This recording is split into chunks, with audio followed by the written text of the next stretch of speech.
Asia কাপে do or die ম্যাচে কাল আফগান চ্যালেঞ্জের সামনে বাংলাদেশ সুপার ফোরের স্বপ্ন বাঁচিয়ে রাখতে বড় জয় চাই টাইগারদের। একাদশে আসছে একাধিক পরিবর্তন। ভারত ম্যাচের রেফারি অ্যান্ডি পাইক্রফটের অপসারণ চেয়ে আইসিসিতে অভিযোগ পাকিস্তানের।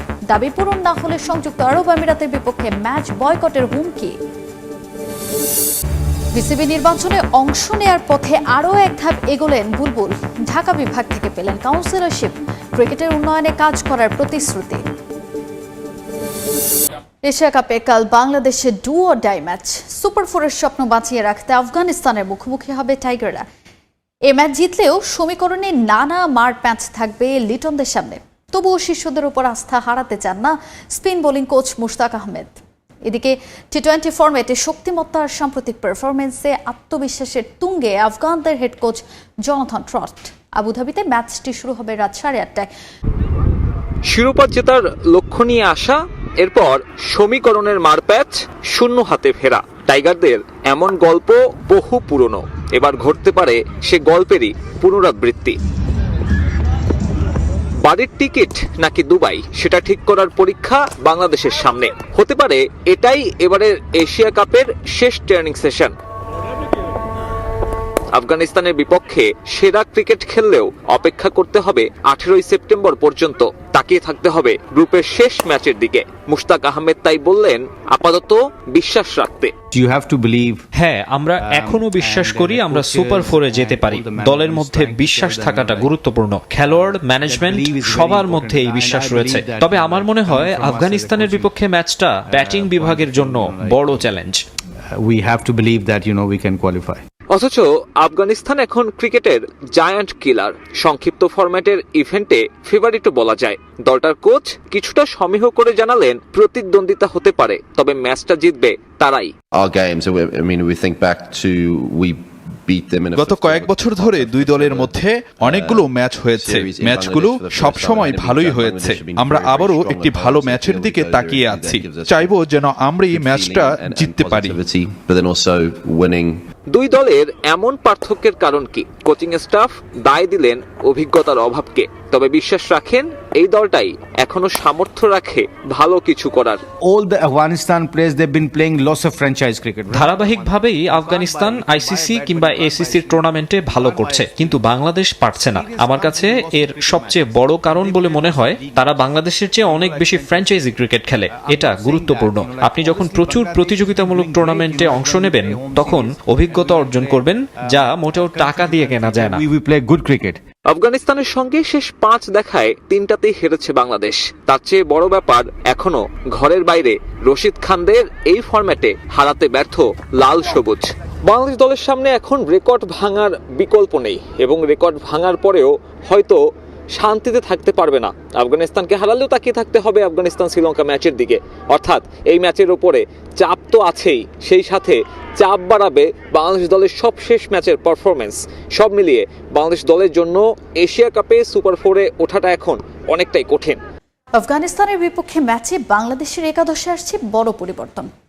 এশিয়া কাপে অভিষেক হচ্ছে সাইফ হাসানের, আর বাজে ফর্মের কারণে বাদ পড়ছেন তাওহিদ হৃদয়। এক ম্যাচ পর আবারও ফিরছেন তাসকিন আহমেদ।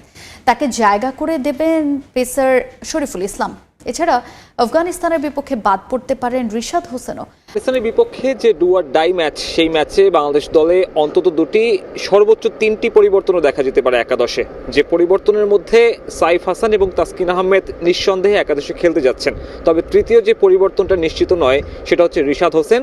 রিশাদ হোসেনের সাম্প্রতিক ফর্ম নিয়ে টিম ম্যানেজমেন্ট কিছুটা দুশ্চিন্তায় থাকলেও এই প্লেয়ারকে আফগানিস্তানের বিপক্ষে ড্রপ করবে কিনা, সেটা একটা বড় প্রশ্ন হতে পারে।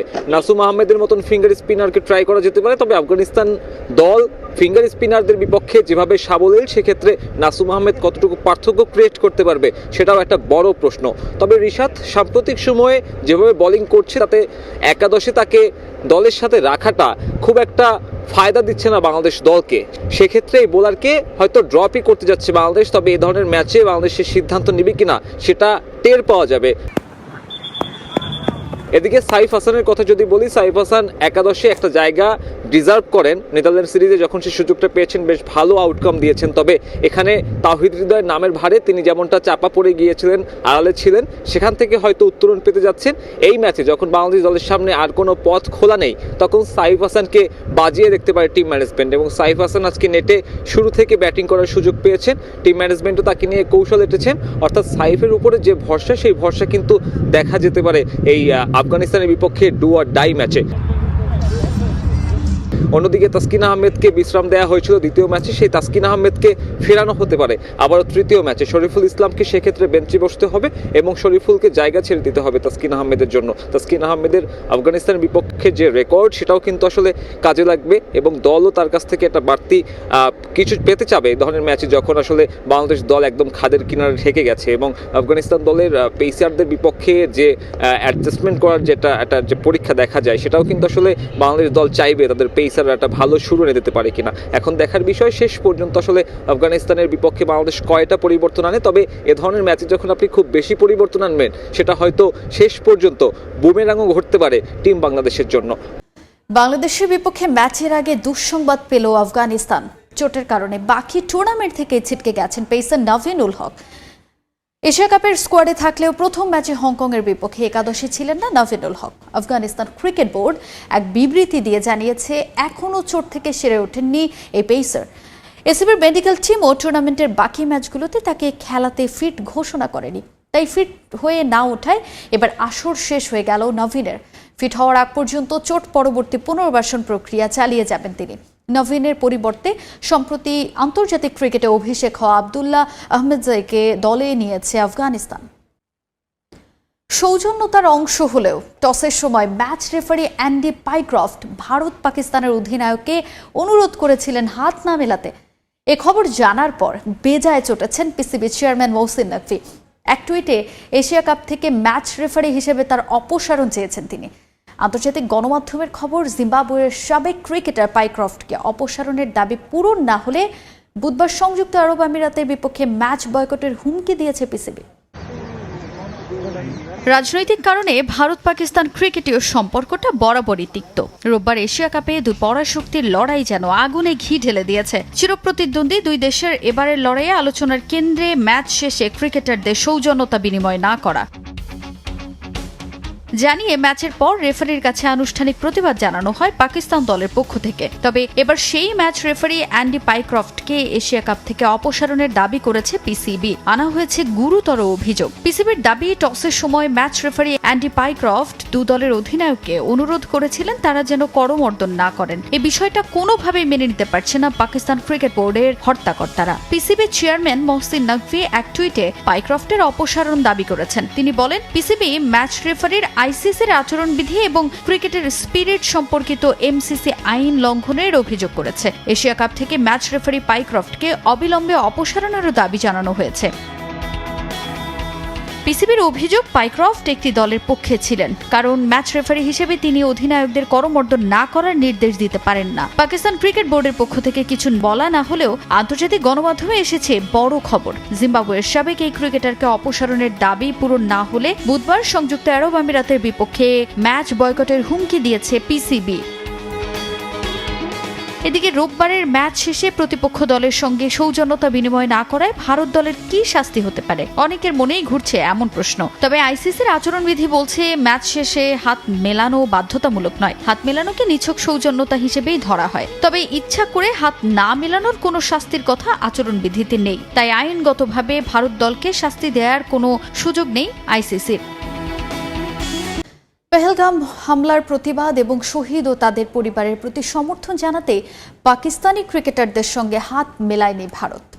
ক্রিকেটীয় চেতনার চেয়েও দেশাত্মবোধকে এগিয়ে রেখে এই সিদ্ধান্ত নেওয়া হয়েছে বলে জানিয়েছেন টিম ইন্ডিয়ার ক্যাপ্টেন সূর্যকুমার যাদব। এদিকে এই ঘটনায় প্রেজেন্টেশন অনুষ্ঠান বয়কট করেন সালমান আগা। ক্রিকেটারদের এ দ্বন্দ্ব ছড়িয়েছে মাঠের বাইরেও। নিজ নিজ দেশের পক্ষে দাঁড়িয়েছেন সমর্থকরা। এটা কেবলই একটা ক্রিকেট ম্যাচ, অন্য ম্যাচের চেয়ে আলাদা কিছু নয়। ভারত পাকিস্তান ম্যাচের আগে এভাবেই নিজেদের চাপ মুক্ত রাখার চেষ্টা করে যান দু দলের ক্রিকেটাররা। এবারও ব্যতিক্রম হয়নি, কিন্তু দুবাইয়ে রোববার রাতটা ছিল ভিন্ন। এশিয়া কাপের রীতিমতো যুদ্ধের দামামা বাজিয়ে দিলেন ভারতীয়রা। পেহেলগাম হামলার প্রতিবাদে পাকিস্তানের বিপক্ষে ম্যাচ না খেলার আহ্বান ছিল ভারতের বিভিন্ন শ্রেণী পেশার মানুষের পক্ষ থেকে, কিন্তু আইসিসি এবং এসিসি ইভেন্টে খেলা চালিয়ে যাওয়ার ঘোষণা বিসিসিআই এর। এতেই বেশ ক্ষুব্ধ প্রতিক্রিয়া জানিয়েছিল পেহেলগাম হামলায় শহীদ পরিবারের সদস্যরা। এই মানুষগুলোর কথা ভেবেই অভিনব এক প্রতিবাদ জানানোর সিদ্ধান্ত নেয় টিম ইন্ডিয়া। ম্যাচ খেললেও পাকিস্তানি ক্রিকেটারদের সঙ্গে ন্যূনতম সৌজন্যতাবোধ দেখায়নি শুভমান গিল, সূর্যকুমাররা। টস কিংবা ম্যাচ কখনোই কথা বলতে দেখা যায়নি দুই দলের ক্রিকেটারদের। আর শেষ পর্যন্ত ম্যাচ শেষে হাত না মিলিয়ে চলে যাওয়াটা তো ছাড়িয়ে গেছে সভ্যতা ভব্যতার সব মাপকাঠিকেই। যদিও দেশাত্মবোধ ছুঁড়ে ফেলে ভদ্রতার এই মুখোশ পড়তে রাজি নন বলে জানিয়ে দিয়েছেন Indian captain. Few things in life are ahead of sportsman spirit also. Board এবং সরকার মিলিতভাবে এই সিদ্ধান্ত নিয়েছে। আমরা এখানে শুধুই খেলতে এসেছিলাম, তাই অন্য কোনোভাবে তাদের সঙ্গে সৌজন্যতা দেখানোর প্রয়োজন বোধ করিনি। জীবনের কিছু মুহূর্ত খেলার চেতনার চেয়ে অনেক বড়। With their families also. এদিকে এই ঘটনায় চরম ক্ষুব্ধ পাকিস্তান ক্রিকেট বোর্ড। প্রেজেন্টেশন অনুষ্ঠানে ভারতীয় কমেন্টেটর থাকায় সেখানে আসেননি অধিনায়ক সালমান আগা। আনুষ্ঠানিকভাবে ম্যাচ রেফারির কাছে ভারতের বিরুদ্ধে অভিযোগ করেছেন দলীয় ম্যানেজার নাভিদ আকরাম। ক্রিকেটারদের মাঠের লড়াই ছড়িয়েছে সমর্থকদের মাঝেও। ম্যাচ জয় এবং ক্রিকেটারদের কার্যকলাপে বেশ উচ্ছ্বসিত ছিলেন ভারতীয়রা। আমরা চেয়েছিলাম এই ম্যাচটা বয়কট করতে, কিন্তু বোর্ড আমাদের কথা শুনেনি। তবে আজ যা হলো তাতে আমরা মহা আনন্দিত। পাকিস্তানিদের এভাবেই জবাব দিতে হবে। তবে রাজনীতিকে ক্রিকেট মাঠে আনতে চাননি পাকিস্তানিরা। তারা সীমাবদ্ধ ছিলেন খেলার মাঝেই। নিজেদের বাজে হারের জন্য পিসিবির ভুল পরিকল্পনাকেই দুষলেন সমর্থকরা। আমরা ভারতের বিপক্ষে খেললে এখন আর জয়ের আশা করি না, কারণ জানি ছেলেরা এটা পারবে না। আমরা সবার সঙ্গে পারি আর ভারতের কাছে হারি। আমাদের এই দলটায় অভিজ্ঞ কেউ নেই। পিসিবি ঠিক কি পরিকল্পনা করছে আমরা জানি না। আমাদের ক্রিকেট ভবিষ্যৎ অন্ধকার। যুদ্ধ ভাব সব সময়ই ছিল ভারত পাকিস্তানে, কিন্তু মাঠে হাত না মিলিয়ে দুই চিরপ্রতিদ্বন্দ্বী 22 গজে যে আবহ তৈরি করলো, এই রেশ এখন টানতে হবে দীর্ঘদিন। জয়ের লক্ষ্যে আজ মাঠে নামবে বাংলাদেশ। আফগানিস্তানকে হারিয়ে এশিয়া কাপে টিকে থাকতে চান